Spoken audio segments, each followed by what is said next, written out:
الحمد للہ الذی من علینا فی البدایۃ بالہدایہ۔ تمام تعریفیں اس اللہ کے لیے ہیں جس نے ہم پر احسان فرمایا شروع ہی میں ہدایت کے ذریعے، وَأَنْقَذَنَا مِنَ الضَّلَالَةِ بِمَحْضِ الْفَيْضِ وَالْعِنَایَةِ، اور محض اپنے فضل و کرم سے، محض اپنے فضل اور عنایت سے ہمیں گمراہی سے بچایا۔ وَالصَّلَاةُ وَالسَّلَامُ عَلَى سَيِّدِنَا مُحَمَّدٍ الَّذِي هُوَ الْوِقَایَةُ مِنَ الْغَوَایَا، اور درود و سلام نازل ہوں ہمارے آقا محمد پر جو گمراہی سے بچنے کا ذریعہ ہیں۔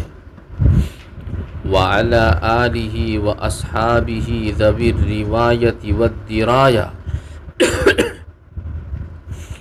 اور ان کی آل اور ان کے صحابہ پر جو روایت اور درایت والے ہیں، ایسی درود و سلام نازل ہوں لا غایۃ لہما ولا نہایہ، کہ جن کی نہ کوئی انتہا ہو نہ کوئی غایت ہو۔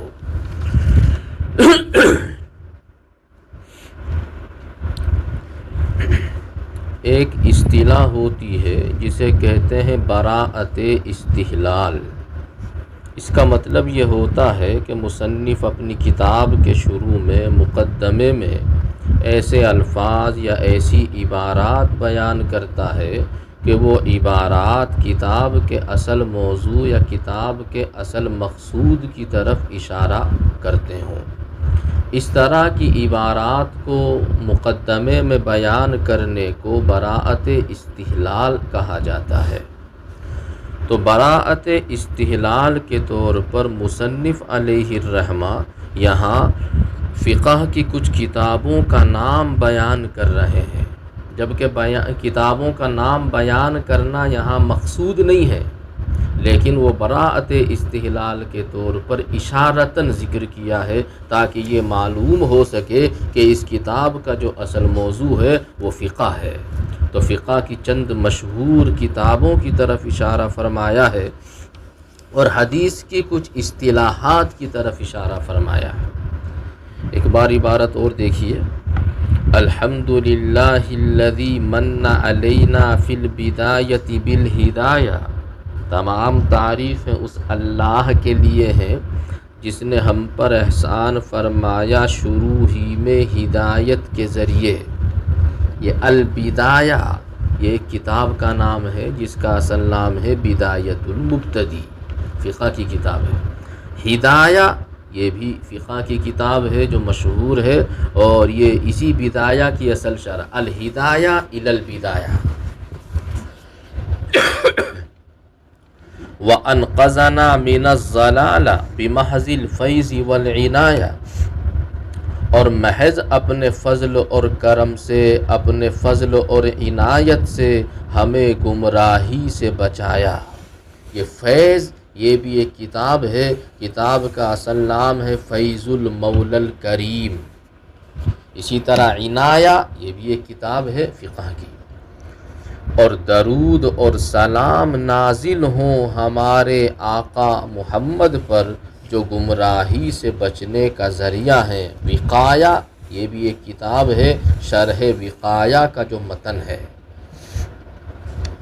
وَعَلَىٰ آلِهِ وَأَصْحَابِهِ ذَوِي الرِّوَایَةِ وَالدِّرَایَةِ، اور ان کی آل اور ان کے صحابہ پر جو روایت اور درایت والے ہیں۔ روایت اور درایت یہ فن حدیث کی اصطلاحات ہیں۔ ایسی درود اور سلام نازل ہوں جن کی کوئی غایت کوئی انتہا نہ ہو۔ غایت الاقران یہ بھی ایک کتاب ہے، النہایہ یہ بھی کتاب ہے۔ اما بعد فیقول افقر الورا المتمسک من رحمت مولاہ باوثق العرا حمد و صلات کے بعد مخلوق میں سب سے محتاج بندہ جو اپنے آقا کی رحمت کو مضبوطی سے پکڑے ہوئے ہے، یعنی محمد امین بن عمر عابدین الماتوریدی الحنفی، یعنی محمد امین ابن عمر عابدین ماتوریدی حنفی، عاملہ مولاہ بلطفہ الخفی، ان کا مولا ان کے ساتھ خفیہ لطف و کرم، پوشیدہ لطف و کرم کا معاملہ فرمائے۔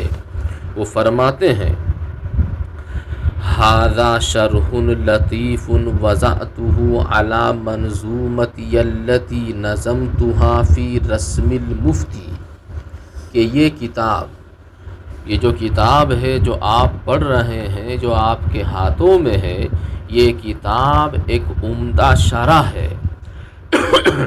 اور یہ شرح کس کتاب کی ہے؟ فرماتے ہیں یہ شرح ہے میرے منظومے کی، میرا وہ منظومہ کہ جو میں نے قواعد افتاء کے سلسلے میں نظم کیا ہے۔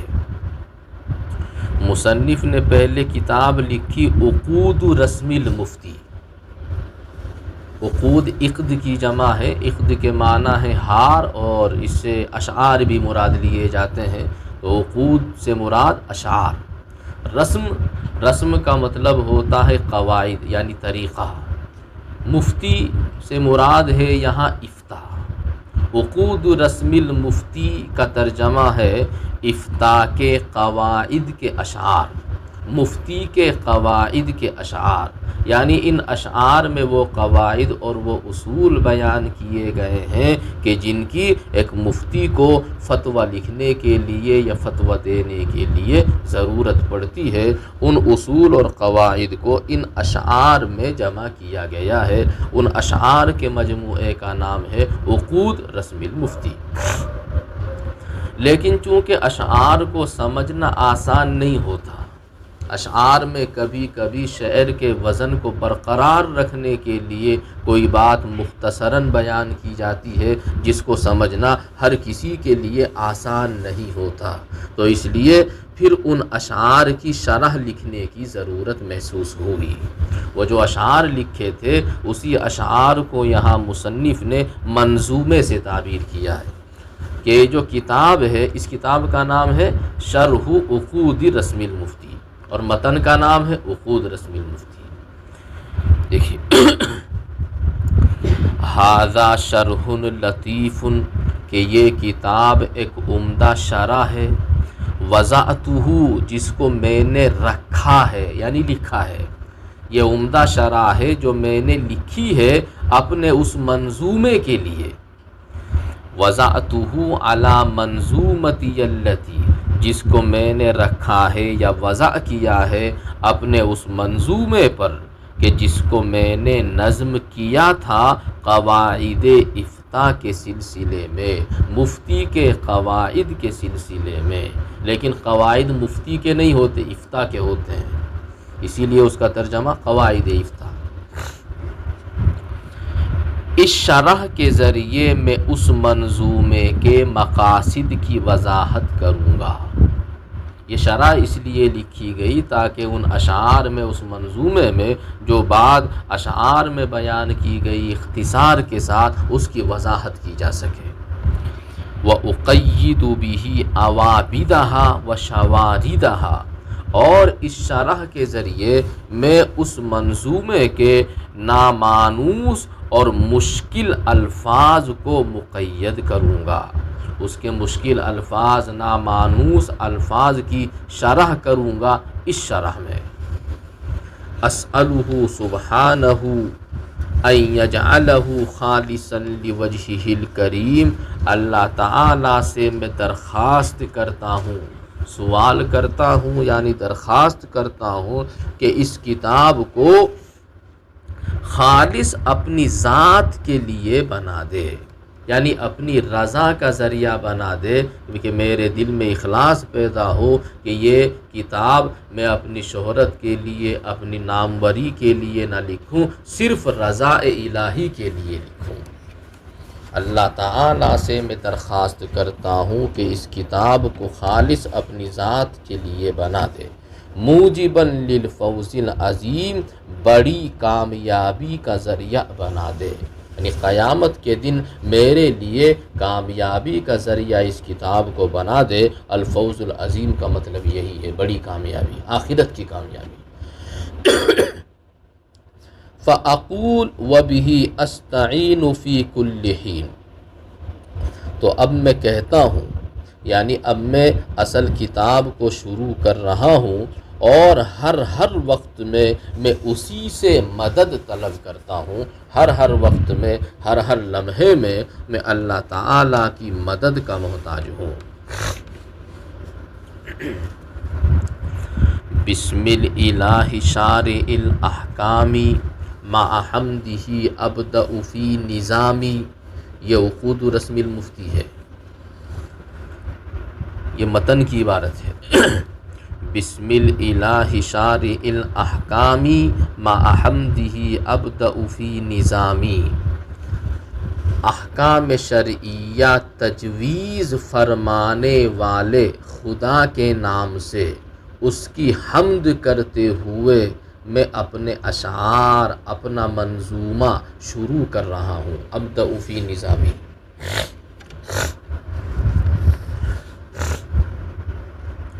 ثم الصلاۃ والسلام سرمداً، پھر درود اور سلام نازل ہو ہمیشہ ہمیش کے لیے، علی نبی قد اتانا بالہدی، اس نبی پر جو ہمارے پاس ہدایت لے کر آئے، وآلہ وصحبہ الکرام، اور ان کی آل اور ان کے صحابہ کرام پر، علی ممر الدہر والاعوام، زمانہ اور سالہ سال کے گزرنے کے ساتھ ساتھ، جب تک یہ زمانہ موجود ہے، جب تک یہ دن رات اور یہ زمانہ یہ سال موجود ہیں، یعنی جب تک یہ دنیا موجود ہے تب تک ان کے اوپر یہ درود اور سلام ہمیشہ نازل ہوتے رہیں، علی ممر الدہر والاعوام۔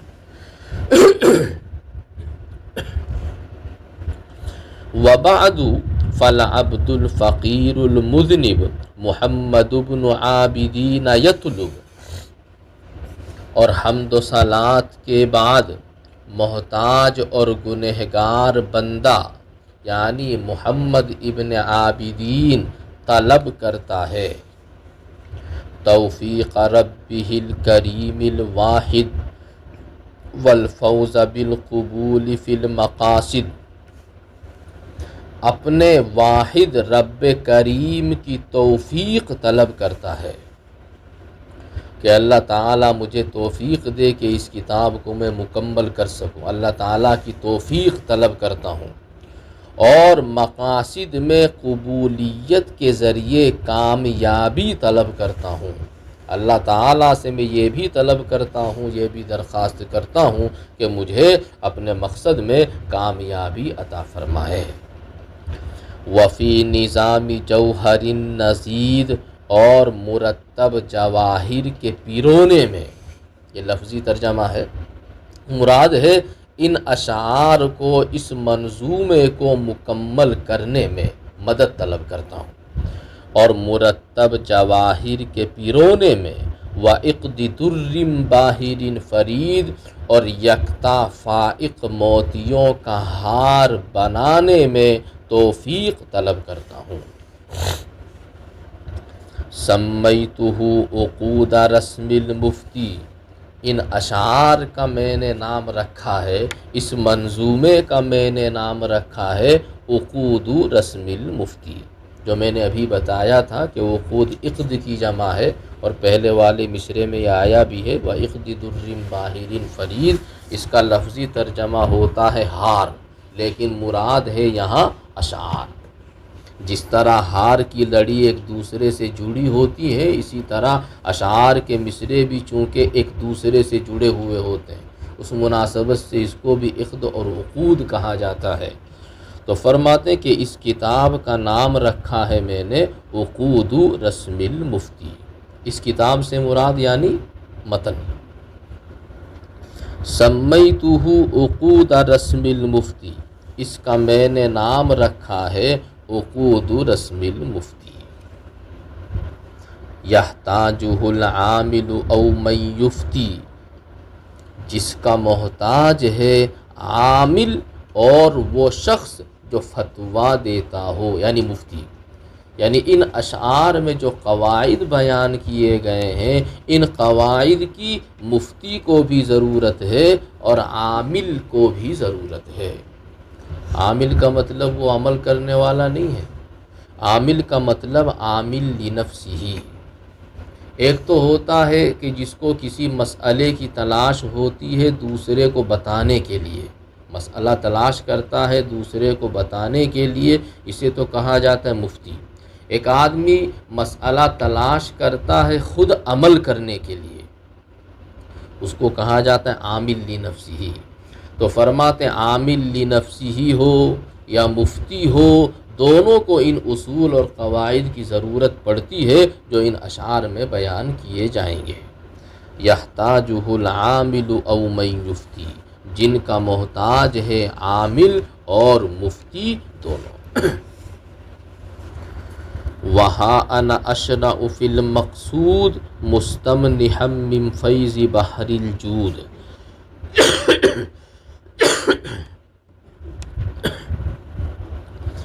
اور اب میں اصل مقصود کو شروع کر رہا ہوں۔ ابھی تک تو حمد و ثنا بیان کی ہے، لیکن اب میں کتاب کے اصل مقصد کو، یعنی کتاب میں جو قواعد بیان کرنے ہیں ان کو بیان کرنا شروع کرنے والا ہوں۔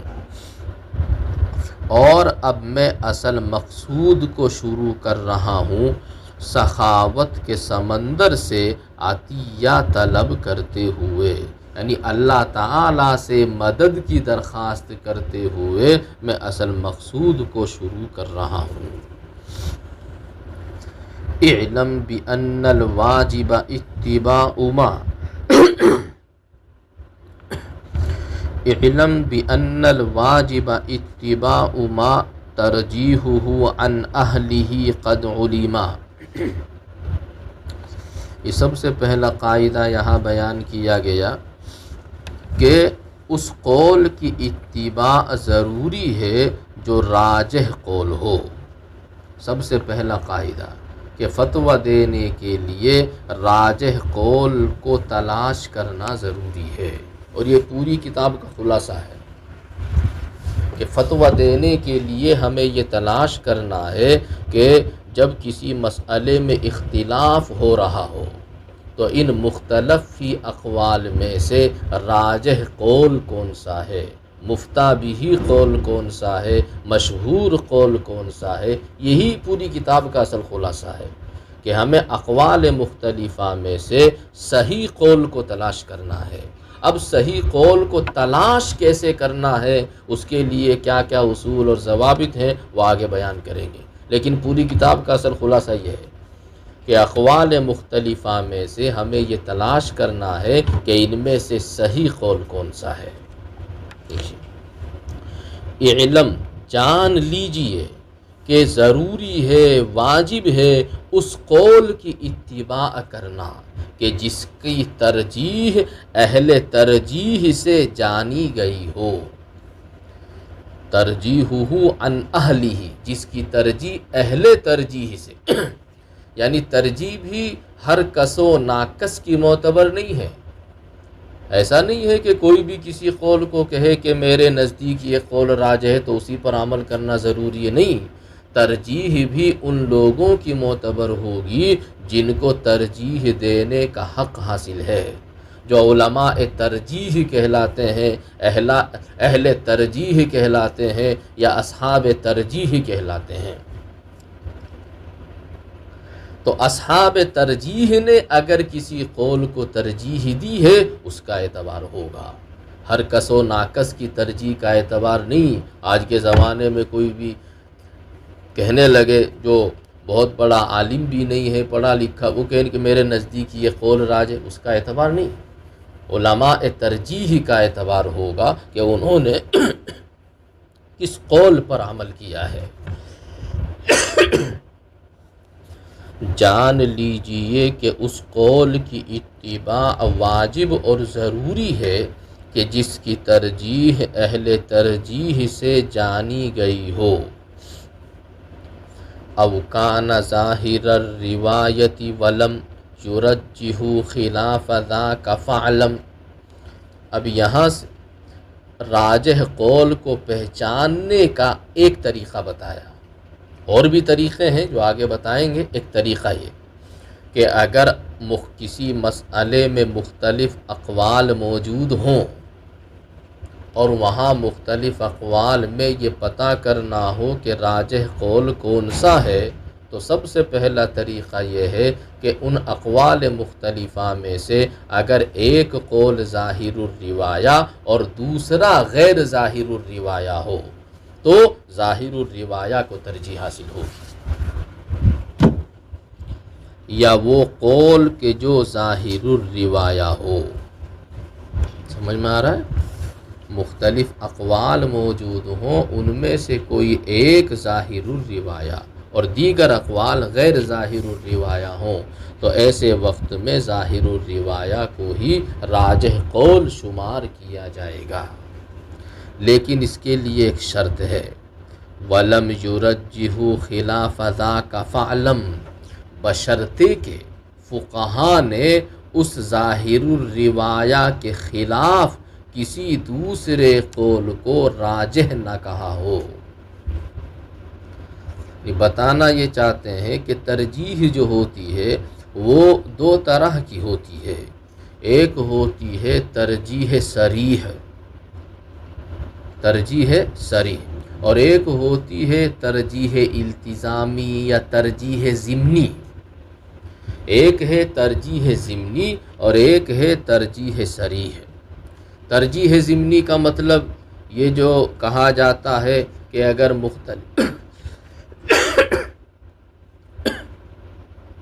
کہ اقوال مختلفہ میں سے ظاہر الروایہ راجح ہوتا ہے، ظاہر الروایہ کا راجح ہونا یہ ترجیح ضمنی ہے۔ لیکن فقہا نے اگر صراحتاً کسی قول کو راجح کہا ہو، مختلف اقوال موجود ہیں، ان میں سے ظاہر الروایہ بھی ہے، لیکن اس کے باوجود فقہا نے یعنی فقہاء متأخرین نے، اصحاب ترجیح نے اس ظاہر الروایہ کو چھوڑ کر غیر ظاہر الروایہ کے بارے میں فرما دیا کہ یہ راجح قول ہے۔ سمجھ میں آ رہا ہے؟ ظاہر الروایہ کو انہوں نے ایک طرف رکھ دیا اور جو غیر ظاہر الروایہ تھا اس کے بارے میں فرمایا کہ یہ قول زیادہ صحیح ہے، یا زمانے کے حالات کے اعتبار سے اس پر عمل کرنا اولا ہے، تو اب یہ قول راجح قول کہلائے گا، جس کو فقہا نے صراحتاً راجح قرار دیا ہے۔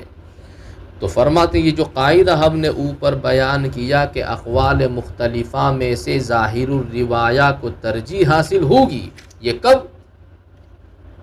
جبکہ ترجیح صریح موجود نہ ہو۔ لیکن اگر ترجیح صریح موجود ہے تو پھر ترجیح ضمنی کا یا ترجیح التزامی کا کوئی اعتبار نہیں ہوگا، اب ترجیح صریح کا اعتبار ہوگا۔ او کان ظاہر الروایہ، یا وہ قول کہ جو ظاہر الروایہ ہو، ولم یرجح خلاف ذاک فاعلم، اور فقہا نے اس کے خلاف دوسرے قول کو ترجیح نہ دی ہو۔ اس کا مفہوم مخالف نکلتا ہے کہ اگر اس کے خلاف کو ترجیح دے رکھی ہے تب پھر اسی پر عمل ہوگا۔ فعلم، لہٰذا اس کو جان لیجئے اور اس کو یاد کر لیجئے۔